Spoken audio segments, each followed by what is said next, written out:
All right, so once you have the program we did last time, the quadratic,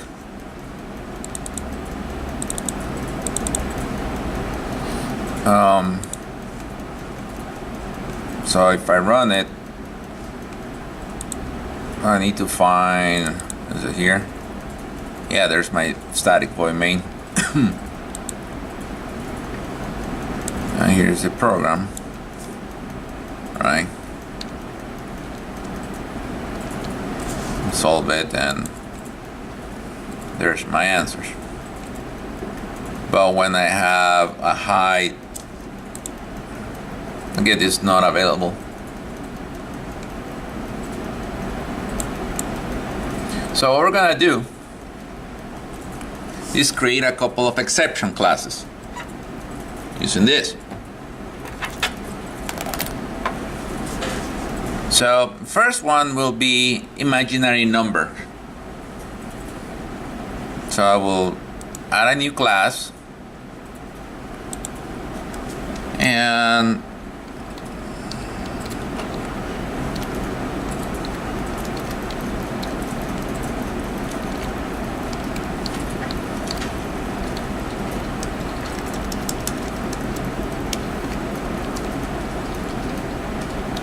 I call it imaginary number exception.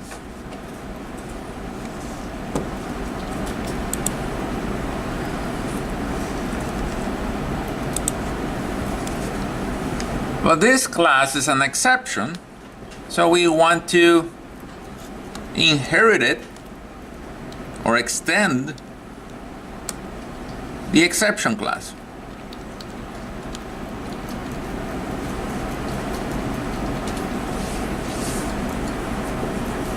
Similar like we did the I didn't study exception.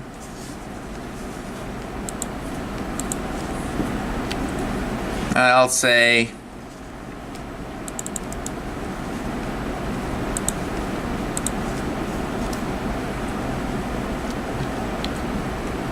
I want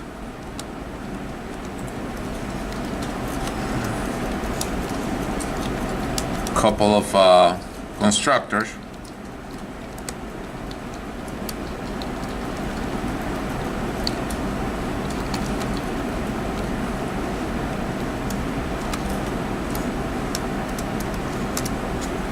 So the constructor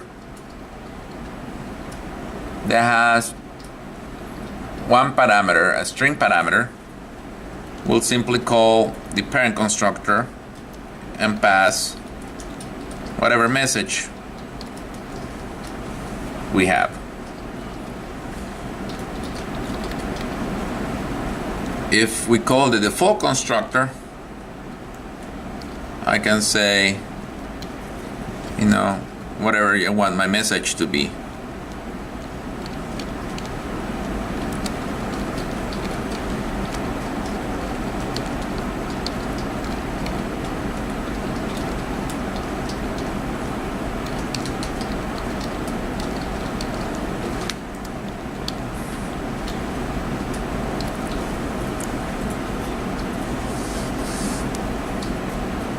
Whatever you want the message to be.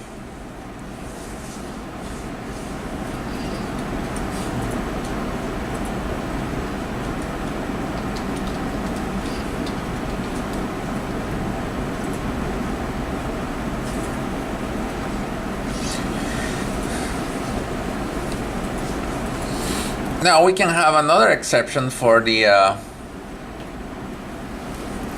a being 0. So the class that handles our quadratic is, or our math is here, right? And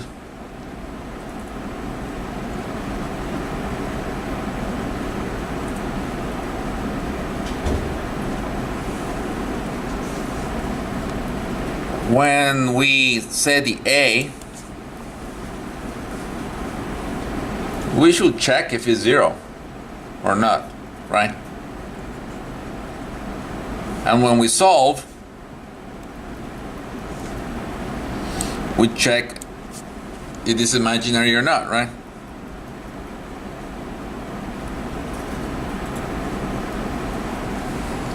So remember when I said when you change fields, you change them in one spot only. And this is the reason why. We want to catch exceptions in one place. So in here in our set A,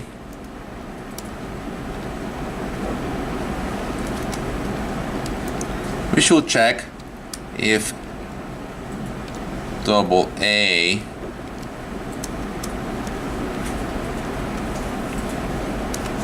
is 0. We should cause some issues, right? If it's not, then we set double to A, right? So the exception class is a chat class of what class again? What was the parent class of the exception? You just wrote it down. It's the throwable class. So this method, if in this mutator, this method, if we encounter A being 0, we should throw some kind of exception.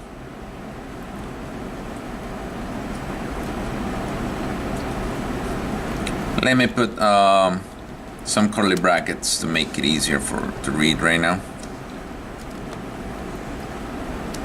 So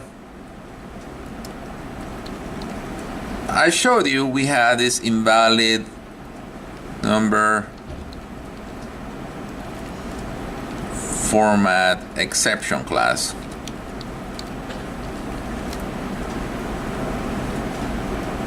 And I'm gonna call it problem, whatever. Maybe it wasn't that.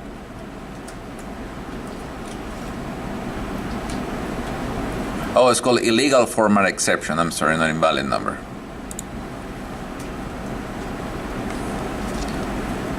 So there's a class I told you was invalid format. It's called illegal format. And this is built in. So I'm just declaring a variable, right? Variable type, variable name. This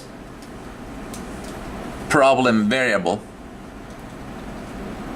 is it a primitive type or an object?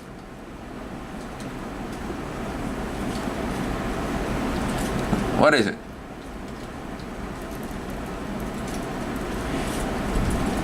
It's an object.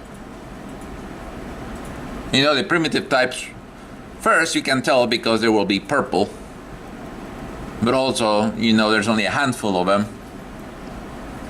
The int, double, long, boolean, character.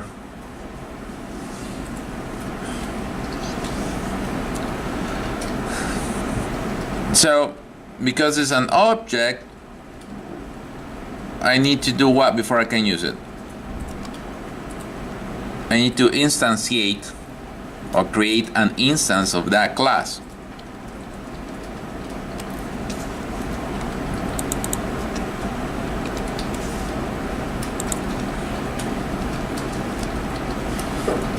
And I can pass as my error message a string and said A cannot be 0.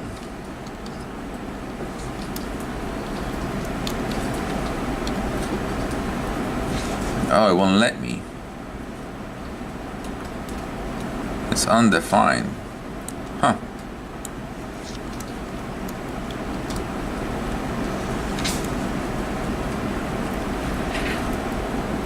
Oh, illegal format exception is an abstract class. Great. So I guess I had to make my own. Let's make our own class then. I'm gonna call this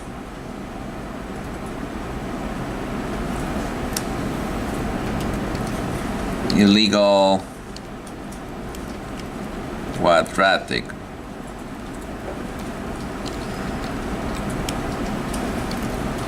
format exception.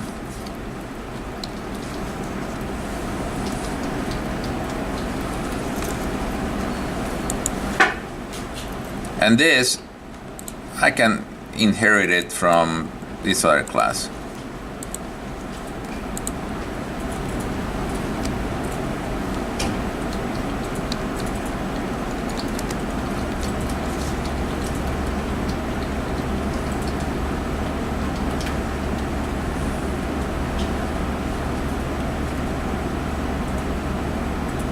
Or we can just call it an exception, it's fine. Can call it from the exception. And then again, we need our two constructors.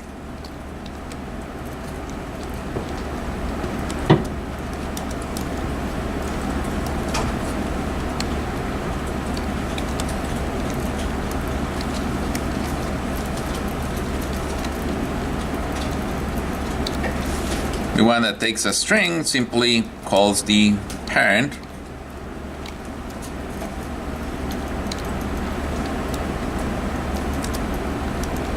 And the one that doesn't have a parameter, I can say here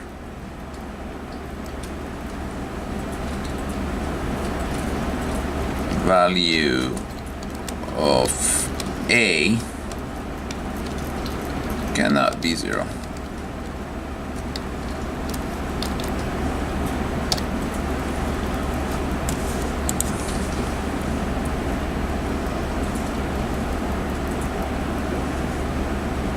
You can make your own, as many exceptions as you want. So, let me copy this, and I'm gonna replace that here and there. So I created a class called illegal quadratic format exception. I instantiate the class.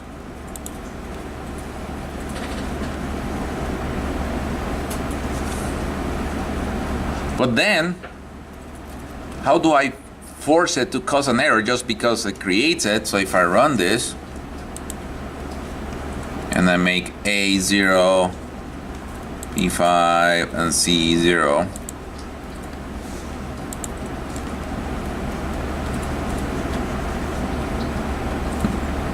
it didn't make my program crash. So, if you want to throw an exception, what do you think the keyword is to throw an exception? Just that. Throw. And then you throw the variable you just created.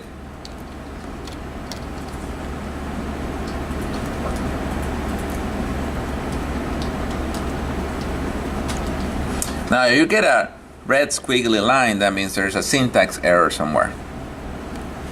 What it's saying is, hey, you're gonna throw something, who's gonna catch it?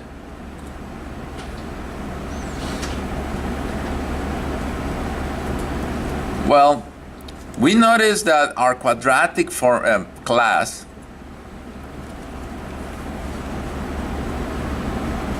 I don't need this. Our quadratic class doesn't talk to the user. There's no either a scanf, a scanner or a system.out. We don't do that inside the class because the quadratic class is not in charge talking to the user. So if the quadratic class doesn't talk to the user, you should notify the class that is talking to the user that it found this problem. How does it do that? Well, after the method header declaration and before the body of the method, which is in between these parentheses and the curly bracket, that's all it is, we gotta tell our program that this method could throw an exception, but we don't want to handle it. In here, we want to handle it with the class that talks to the user. So we're going to add this keyword throws.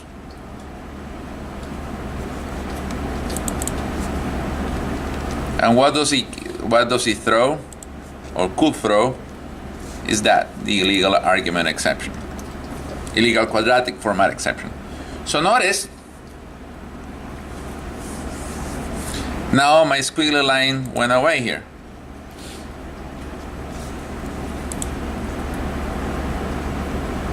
So this keyword throws, all it's saying is, because it's part of the method header, all it's saying is, hey, this particular method could possibly throw an illegal quadratic format exception. It doesn't mean it will always throw it. It will only throw it if my A is 0, right?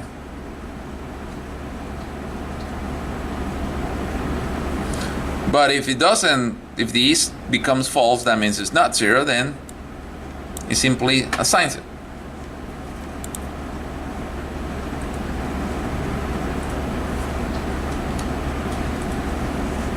When we solve the equation,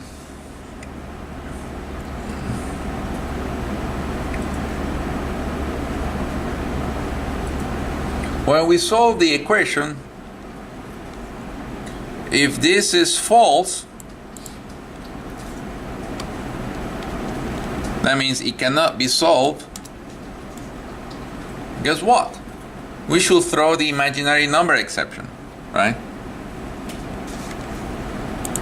So I could, again, if you want to go the long route, we can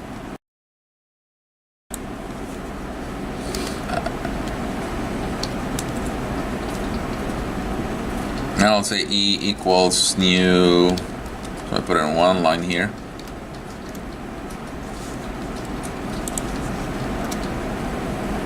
Just because I have it created in memory doesn't mean I'm using it.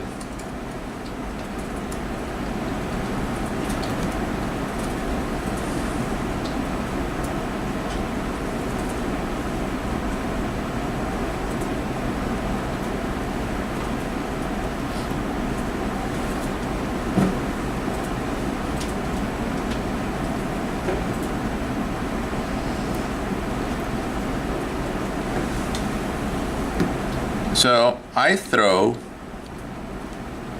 that exception, and because I throw the exception, and because the class doesn't talk to the user, I'm not gonna follow the one. There's two fixes. I know which one I need to do. It's the one that tells the computer this method can throw that.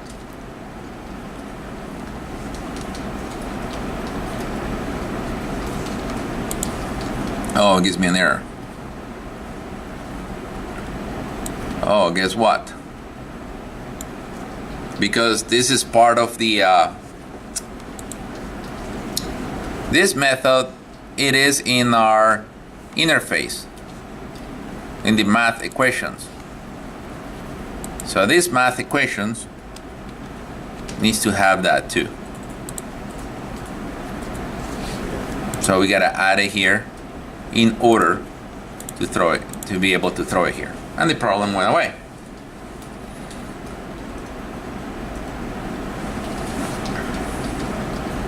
So we got two methods, the set A and the solve equation, that could possibly throw some type of exception, right?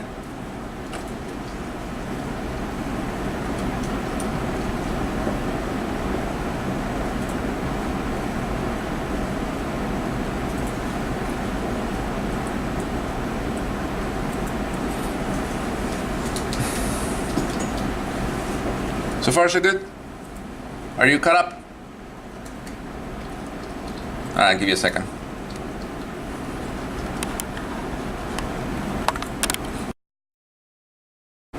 So, in our methods, we added this possibilities, right? And notice I had this error somewhere. So scroll up. If you notice on the right side, I got the red dots. Look, your quadratic constructor calls those two methods, calls the set A and calls the solve equation. So this method can throw an exception, but when we get here,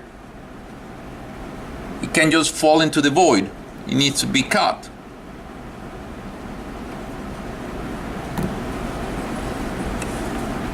So,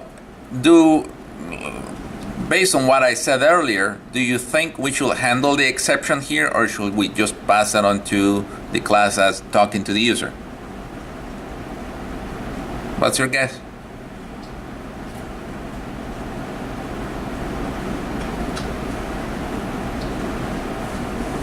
You need coffee? So what do you think? So I said in here, in the set A, we throw an exception and we let the class that handles the communications with the user take care of it. But our constructor is also calling those methods, and it's giving me an error saying, hey, are you gonna handle them, or are you gonna let another class handle them?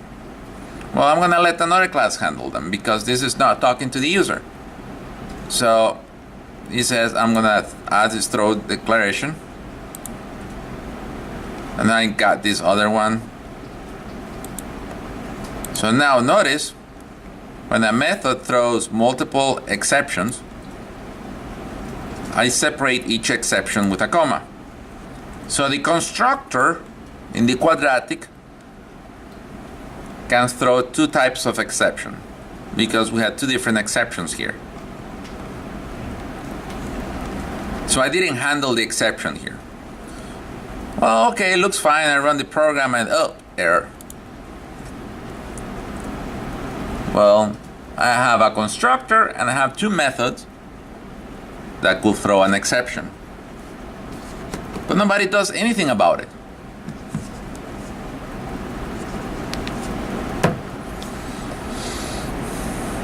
Well, where is my window? Oh, well, it's not in my window then. Must be in my panel. Where's my panel? Oh, look, it has an X here. But the whole thing gives me an X there somewhere. Oh, there are the things that can cause errors. Nope, there are the things that will cause an exception.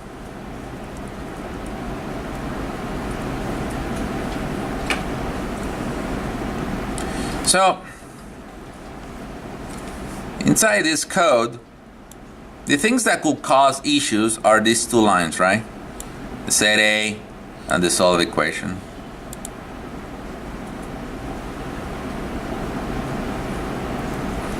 So, between those two, right? That block. So this block, now I'm in the class that talks to the user. Now I'm in the class that is responsible or is capable of doing something about the problem. So in here, that block will cause the issue, so I'm going to put inside a try catch. So I have a try block.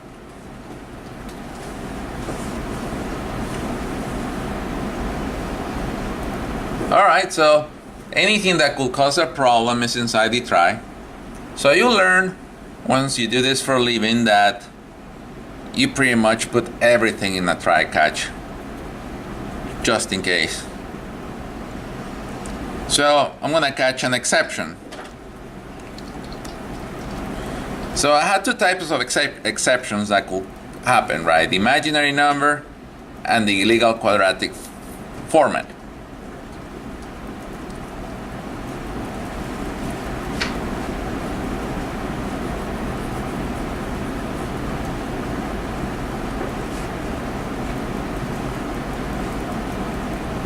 So Both of them are exceptions, and I'm going to handle them the same way. So I'm just going to do a generic one.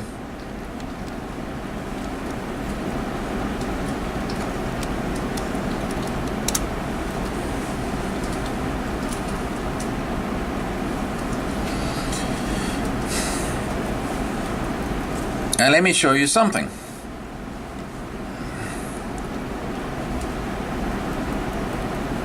I had an if statement here to check if it had solution, right?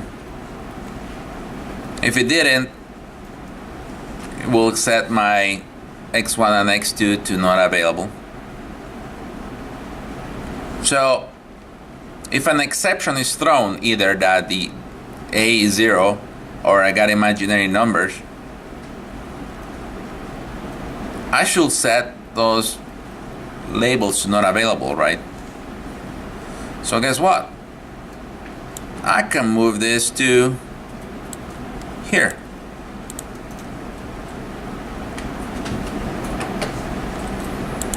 And if I'm solving the equation and I have a problem, I don't have a problem, then I can actually move this here too. And I do no longer need an if statement.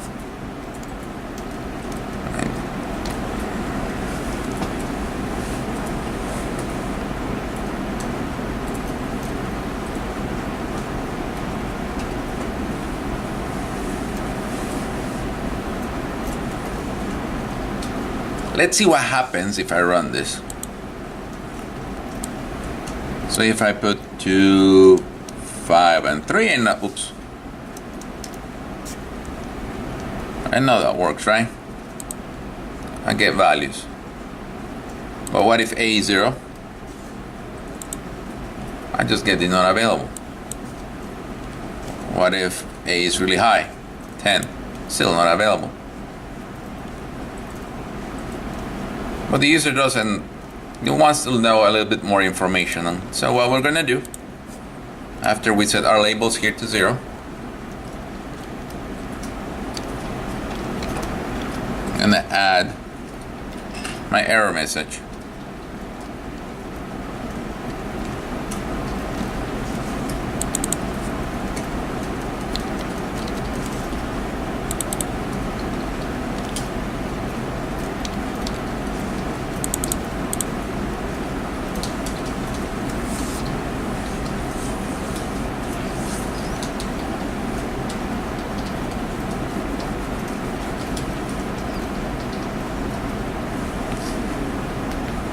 So I run this.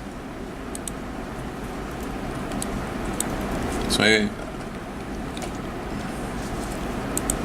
it's fine. If I put 0 and A and A, and it says value of A cannot be 0. Oh, okay. And if I put 30 there, solve. So those are the messages I entered in here. The quadratic here throws them up, and they're caught by the input panel in here. So this is where my try-catch exception is.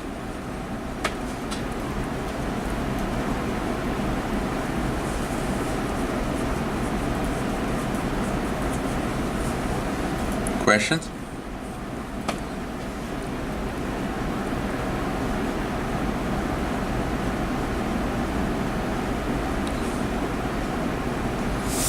So now you know how to make your program not crash.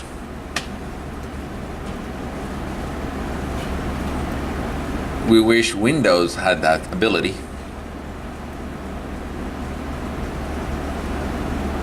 Alright, so we're gonna take 10 minutes and then we're gonna talk about recursion when we come back.